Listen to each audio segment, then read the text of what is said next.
यहाँ के बगिया में झूमे एक एक डाली, पत्ती पत्ती पे डाली, झूमे एक एक डाली, पत्ती पत्ती पे डाली।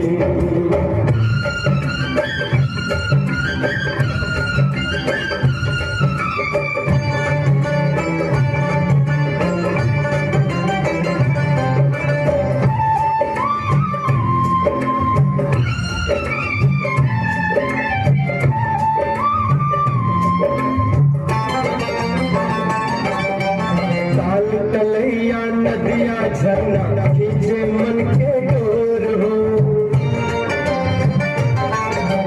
ताल तलैया नदिया झरना खींचे मन के डोर हो, पाख पसारे उड़े पखेरु नील गगन के ओर हो।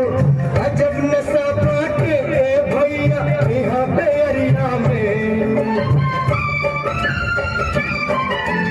अजब नशा बाटे भैया यहाँ बेरिया में, जियरबा हो जाए पागल चले चतुरबा मतवाली। आज हम आ गए भैया कौने दुनिया में, जहाँ सब और हरियाली, जहाँ सब और खुशहाली, जहाँ सब और हरियाली, जहाँ सब और खुशहाली।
पानी रहना देवे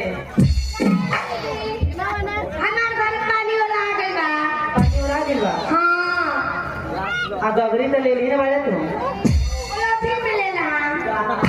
पोलोथीन में? हां ए पोलोथीन में कितना पानी से आनबे?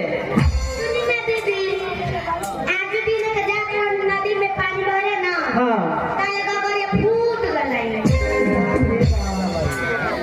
मैंने सुन, अच्छा हमने जाएंगे कहाँ? ठाकुर साहब के बगिया में।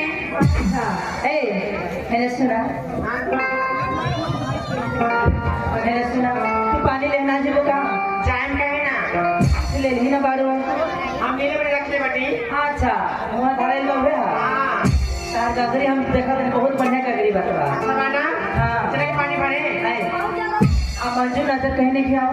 हाँ दीदी मौजूद है, मौजूद कहाँ बाड़ी? है छोटकी। हां दीदी। मैंने सुन हां मंजू को बोला। मंजू दीदी, मंजू दीदी, मंजू दीदी। खुशिया क्या है मंजू? कब खाली घर में रहा करो, पानी ना ले जेबू कहाँ? लेकिन पानी भरे कहाँ जाएगा? पानी भरे कहाँ जाएगा? तू ना जानता हो? ना दीदी हमके ना पता। अरे अपना गांव के जो ठाकुर साहब आने हैं, अच्छा उनके बहुत बड़ा पोखरा बा। हाँ अब पोखरा के सामने उनका बहुत बड़ा बगिया बा। सच में दीदी? हाँ और बगिया में बहुत बड़ा बड़ा अमरूद फरल बा। मेवा अमरूद आम इमली सब फरल बा। हाँ अब बहुत बड़ा बड़ा केरा भी पाकल बा। सच में? हाँ केरा का बहुत बड़ा बगवान बा।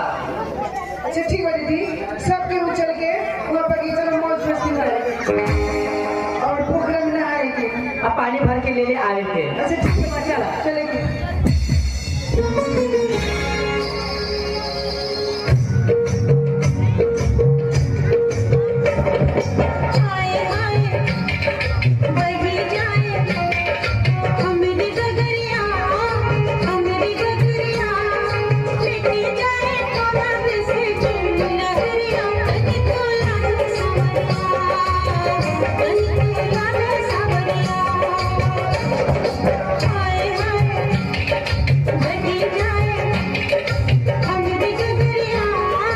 अंगनी गगरिया लेके जाए कमर से झूमी नगरिया तो लागा सावरिया